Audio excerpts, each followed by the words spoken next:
Perfect for you." As I sat down at the seat she showed me, she laughed with a high-pitched, witch-like, nasty voice. The table at the designated seat was wooden and blackened with mold, accompanied by a rusty folding chair. Moreover, there were several corner shop trash bags and bundles of old magazines around, making it look almost like a trash dump. She still seemed to think I was poor. I finally understood why she insisted on me coming to the reunion. She intended to catch me off guard, summon me to the reunion, and mock me as a poor man like in the old days. Regret always comes too late. With just those words, I decided to leave the venue. She would never have imagined that the greatest misfortune and despair of her life would soon befall her. My name is Chris Smith. I'm 45 and single. My job is busy but enjoyable, and I earn a decent salary, living a fulfilling life. When I was 5, I lost my father to illness and grew up in a single-parent household, leading a very poor life. I couldn't buy clothes satisfactorily, and I wore shoes until they were completely worn out. Even my school bag when I entered elementary school was a hand-me-down from someone else. Despite that, my classmates were always kind to me and never made fun of me. This friendship continued and changed through middle school. I even thought these fun days would last forever. However, while my friends naturally advanced to high school, I chose to get a job. My mother fell ill and could no longer work. She insisted I continue my education, but I stubbornly refused and stepped into the working world ahead of everyone else. After graduation, I started working at a local factory sorting parts. I then switched jobs several times, leading to where I am now. My mother passed away when I was 20, leaving me without any family. Just when I was beginning to think that living as a confirmed bachelor wasn't so bad, something happened. One day, I got a call on my cell phone. It was from my middle school friend, Tom Thomas. "Chris, long time no see. How have you been?" Hearing the familiar voice of an old friend made me smile. "Oh, it's been a while. The last time we met was at your wedding, right?" "Yeah, that's right. Thanks for coming back then. How's work? Going well?" "Well, it's so-so." Talking with my old friend brought back memories, making me feel like I had time traveled back to our middle school days for a moment. "So, what's up today?" "Actually, we're having a class reunion next month. I'm the organizer. You're coming, right?" "I'm not sure." As I talked with Tom, I recalled a very gloomy and painful event. "What's wrong? Is it about Maria Johnson?" "Yeah. Johnson was a classmate who persistently bullied me. She was the daughter of the owner of Johnson Industries, the largest company in the area, and came from a very wealthy family. To someone like her, I, a person who perfectly embodied poverty, must have seemed like an ideal target. She made fun of my appearance, my belongings, my clothes, and sometimes even my mother. One incident happened in our classroom one day. "Everyone look, Chris's pencil case is made of cloth. Where do you even buy such an old-fashioned thing? Unbelievable. Give it back. This is a keepsake from my father." "Oh, really? Can't even get a new pencil case?" "Chris, your mom must not care about you. If she were my mom, she wouldn't let her kid carry such a dirty thing. Maybe she doesn't love you much." Johnson's words made the surrounding girls burst into laughter. I couldn't say anything, just bit my lip. Then she went a step further, tossing my pencil case into the trash. "My dad says poor people are proof of lack of effort. Chris's mum probably doesn't try hard enough either. That kind of thing gets passed down to kids too." No one knew better than me how hard my mother worked. Furious at her for insulting my mother, I raised my fist. "Stop it, Chris. If you fight back, you'll play right into her hands." Tom stepped in just in time to stop me. Johnson's parents were influential in the PTA and had connections with the school board. Tom knew that if I messed up here, it would only make things worse for me.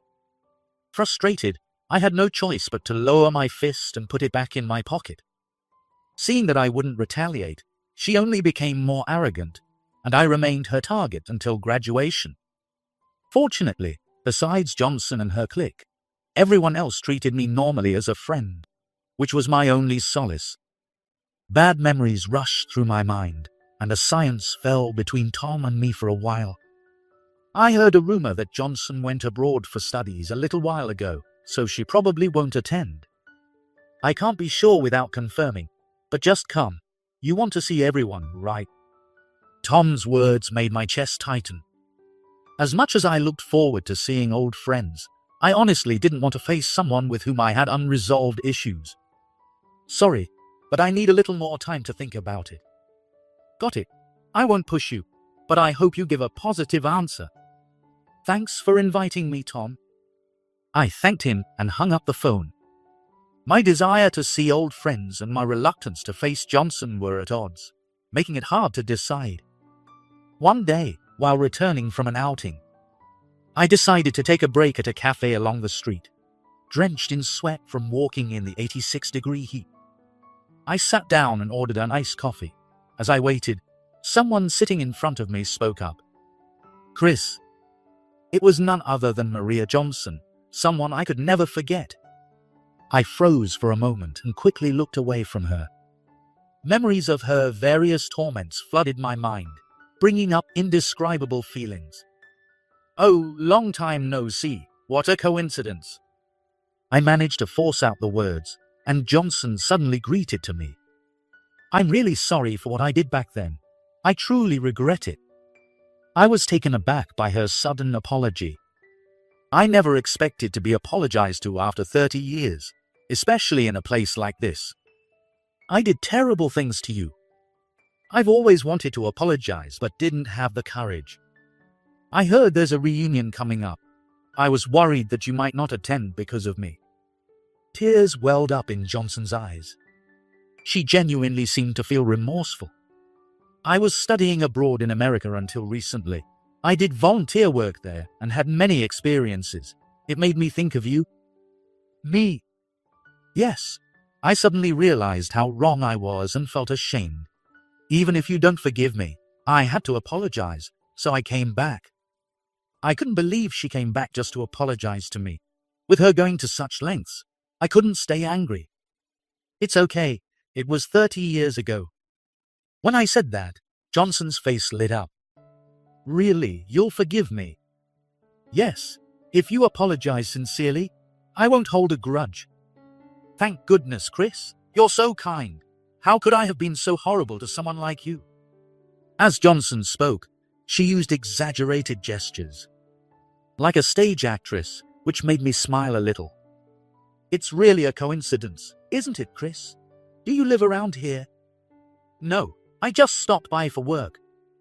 I see. I still live at my parents' house. I then realized that we were near my hometown. I hadn't been back in a while, so I didn't think about it much. Oh, I have to go. You have to come to the reunion. I'm looking forward to it. Sure, see you then, Johnson said and left the shop. Despite getting older, she no longer had the venomous air she once had, and she seemed genuinely kind. People really do change. I muttered to myself and immediately contacted Tom to confirm my attendance at the reunion. And then the day of the reunion arrived. I met Tom at the station and we headed to the venue.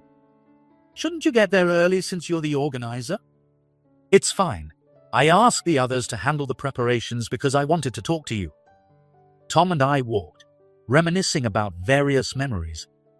Among them, I told him about my encounter with Johnson. I can't believe Johnson said that. A lot happened, but I've decided to let it all go, so let's enjoy today. But as soon as we arrived at the venue, Tom looked puzzled. That's odd. The decorations are different from what we planned. The venue was adorned with flashy pink tablecloths, numerous wreaths reminiscent of a store opening event, and large teddy bear figurines. The decorations were entirely out of place in the chic hotel setting. It has a rather unique atmosphere, doesn't it? Tom immediately confronted another organizer, demanding an explanation.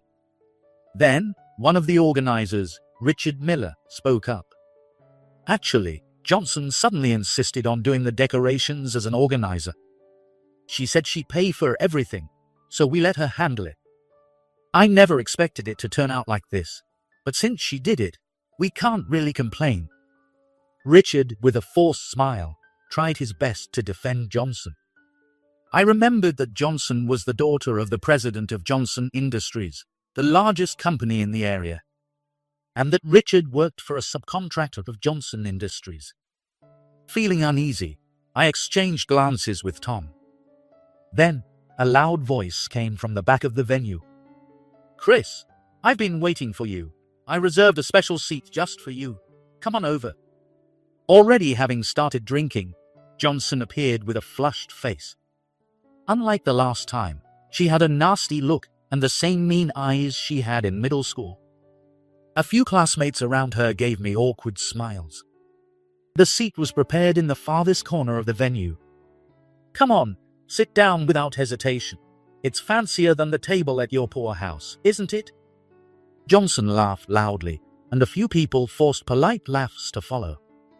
"Perfect for you." As I sat down at the designated seat, she laughed with a high-pitched, nasty voice like a witch. The table at the seat was wooden and black with mold, accompanied by a rusty folding chair. Additionally, there were several corner shop trash bags and bundles of old magazines around, making it look almost like a trash dump. "This is perfect for a poor guy like you. I'm so glad I insisted you come.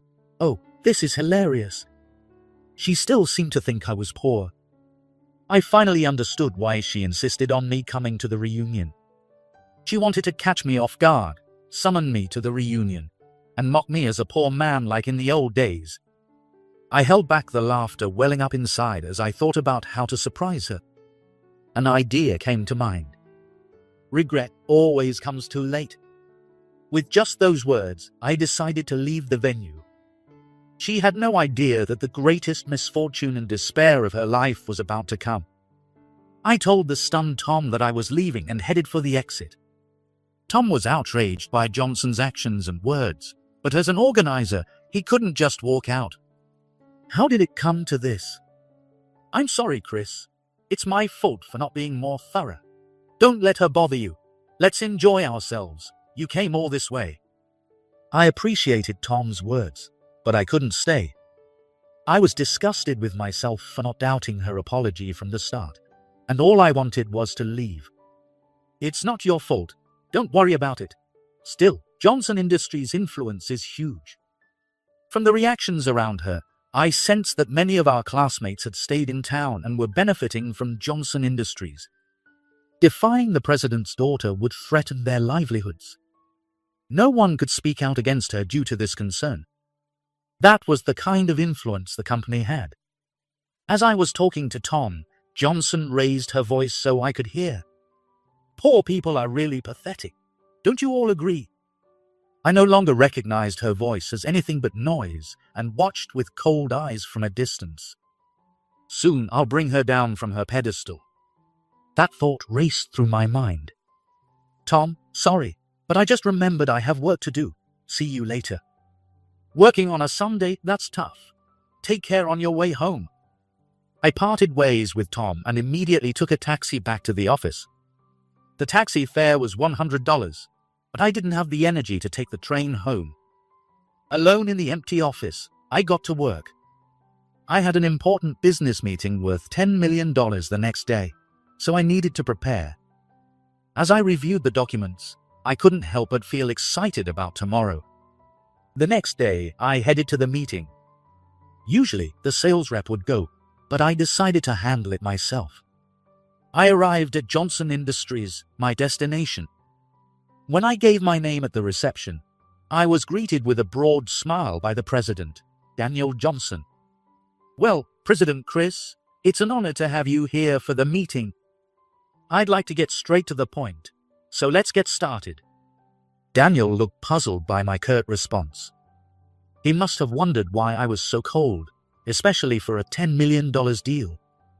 Once in the president's office, I immediately said, "The deal is off." "What?" He looked extremely flustered by my sudden proposal. Of course he would be. Even for Johnson Industries, a $10 million deal isn't something to give up easily. What on earth is going on? Why the sudden change? I'm sorry, but we found a company with better terms than yours. We decided to go with them. Wait a minute. You can't just drop this on us out of the blue. Canceling a contract like this is completely unreasonable. Just as I expected, Daniel was quick-tempered. He was known for kowtowing to those above him, but being rude to employees and subcontractors. There were even rumors that if things didn't go his way, he'd use any means to get what he wanted.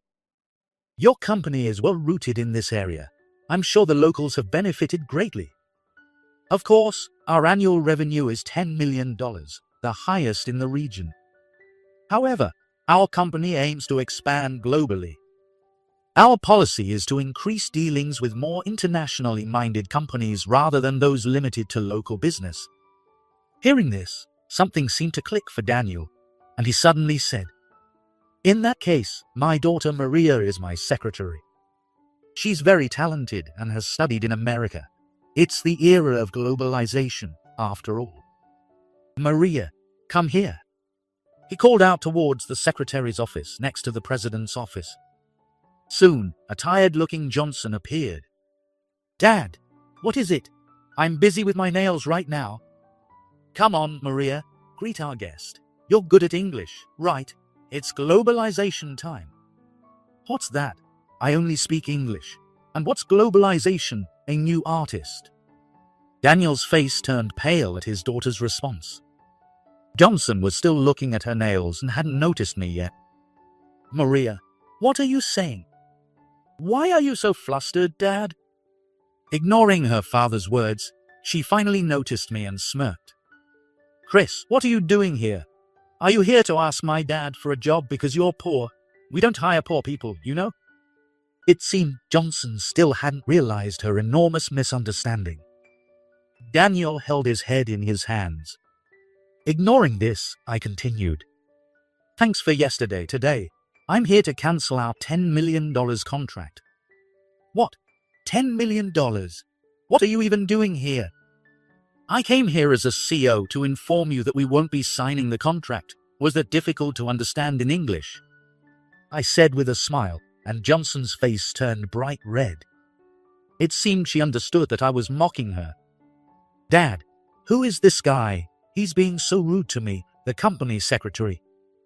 "Oh, so Johnson is the secretary here. A company that hires someone like you as a secretary must be pretty low level. I'm even more glad we're not signing the contract." I spoke my mind calmly. No company that employs someone who doesn't even understand the term globalization has a future. I suspected that during her supposed studies abroad, she likely spent most of her time goofing off. "Don't be ridiculous. Are you trying to insult me? You poor loser, Dad. Kick him out now." "Maria, this gentleman is the president of Chris Corporation. Don't be rude." "Chris Corporation? What kind of no-name company is that?" Johnson continued to look down on me. But my next words brought her back to reality. "The nail polish you're wearing, the manicure products, even the clothes you're wearing, they were all designed and sold by my company." "Don't be ridiculous. I got this directly from France. It's not sold in the US." "Yes, we hired a French designer, and it's sold in France. You can check for yourself." Upon hearing this, Johnson quickly removed her gown and checked the tag. "TKD, could it be, Chris?" She couldn't fathom that the brand she loved was run by me, standing right in front of her. "Dad, is Chris Corporation really such a big company, bigger than ours? We couldn't reach their level no matter how hard we tried. Now, apologize immediately." Daniel quietly urged his daughter, trying to gauge my reaction. Even if she apologized, I had no intention of signing the contract. Last year's revenue was about $100 million, if I recall. $100 million? That's impossible. It finally dawned on her that the person she looked down on as poor was far above her. This can't be real. He was so poor he couldn't even afford a pencil case. His mother was sick, and he didn't go to high school. How could someone like that start a brand in France and make $100 million a year? It's understandable that it would be hard to believe. However, after middle school, I joined a company that not only dealt in industrial products like screws and bolts, but also began handling fashion items at a new factory, which was the turning point. I was chosen as a member of the startup division, and I began studying and researching fashion, actively making proposals that hit the mark. Later, I decided I wanted to study fashion more seriously. So at 28, I quit my job and went to France alone for a language study program. While attending school, I learned about Western fashion, and after returning to the US, I started my own company. Without any backing. The early days of my business were tough.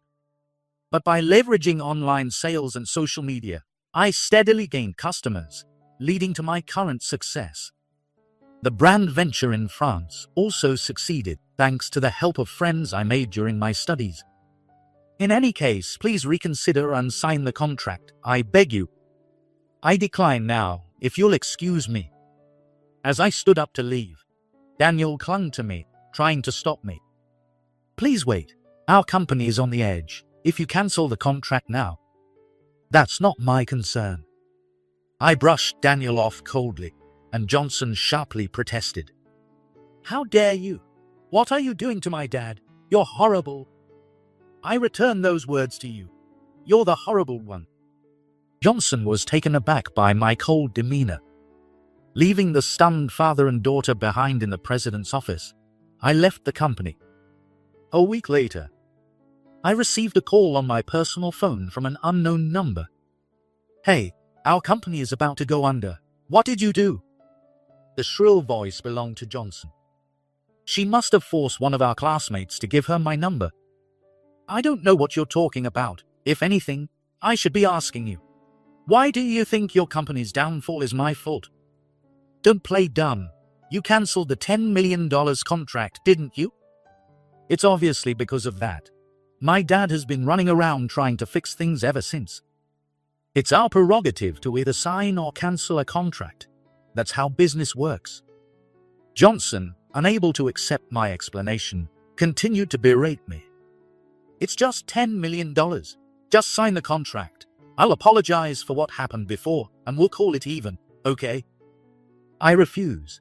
I will never do business with your company again. That's final. Seeing no point in continuing the conversation, I decided to hang up. Then, I heard her shout loudly over the phone. Please wait. I'm really sorry. I realize I went too far. I was just drunk and got carried away. I'm truly so sorry. I could hear Johnson's tearful voice as she desperately apologized. But who gets fooled by the same trick twice? I heard you wanted to be an actress, Johnson. No wonder your acting is so good. What? Her exaggerated reactions and tearful performance were just like an actress on stage. After cancelling the contract, I asked a few local friends about her. It turns out that after graduating high school, she moved to New York to pursue acting and joined a talent agency, but her career never took off. Fortunately, her family's wealth allowed her to enjoy city life without financial worries. However, at 35, she was told to consider another path due to her age and was let go by the agency. Lost in life, she relied on her family's money again and went to America to study. Instead of studying, she spent her time partying. Eventually, her parents called her back and gave her a token position as a secretary, living under their supervision. At 45, to still be so ignorant and spoiled must be heartbreaking for her parents. Why would you say such things? I'm genuinely apologizing, Chris. You're so cruel. How long will you keep up this act? No matter how much you apologize, it won't save your company.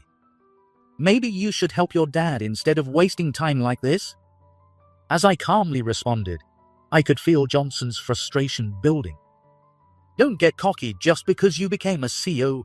$100 million in revenue is nothing. Your company is 1/10 that size though. Enough. You'll regret this. After her parting shot, She hung up the phone harshly. Johnson was probably fuming with anger right now. Feeling somewhat satisfied, I returned to my work. A few days later, I received a call from Tom, who shared some shocking news. "Chris, did you see the news? Johnson Industries is involved in accounting fraud. It's all over the TV." "Yeah, I'm watching it, so it finally came to light." Accounting fraud is when a company manipulates its financial statements to make its financial health look better than it is. Resorting to this means the company is on the brink of collapse. Tom seemed to sense something from my lack of surprise. "Did you report them?" "Of course not. Outsiders can't see the details of their financials. It must have been an internal whistleblower. Although it was someone inside Johnson Industries who blew the whistle, I was the one who encouraged it." Richard, who was an organizer at the reunion, worked for a subcontractor of Johnson Industries. Realizing this, I contacted him immediately and asked him to investigate Johnson Industries' fraud. This led to the discovery of the current situation. Richard, always the earnest class president, was deeply troubled by the revelation. He had endured many injustices for the sake of his livelihood, but he couldn't tolerate his main contractor's fraud. So he decided to blow the whistle with the help of a few colleagues. From there, it was straightforward. The fraud was quickly exposed, and Johnson Industries fell into crisis almost immediately. A while later, I received another call from Johnson. "What are we supposed to do now? Dad is with the police, and the media is swarming around our house. Mom and I can't even leave. It's all your fault. Your father committed fraud, which has nothing to do with me. This is his own doing. If you had signed the $10 million contract, none of this would have happened. What's your goal in ruining people's lives?" Johnson was nearly in tears by the end. This was probably not an act. "I'm sorry for everything, please. Do something to help us. I'm begging you." She sounded desperate, but I had no intention of forgiving her. "That's why I told you. Regret always comes too late." She must have finally understood what I meant. I said only that and hung up, blocking her number. There was no need for any further involvement. I felt a slight sense of relief, having achieved my revenge after 30 years. Afterward, Daniel Johnson, the president of Johnson Industries, was arrested for fraud. It was revealed that he had committed accounting fraud to secure large loans from financial institutions. Johnson's mother, who was an executive, and other board members were also arrested as accomplices, leading to the company's bankruptcy. The collapse of the largest company in the area sent shockwaves through the community.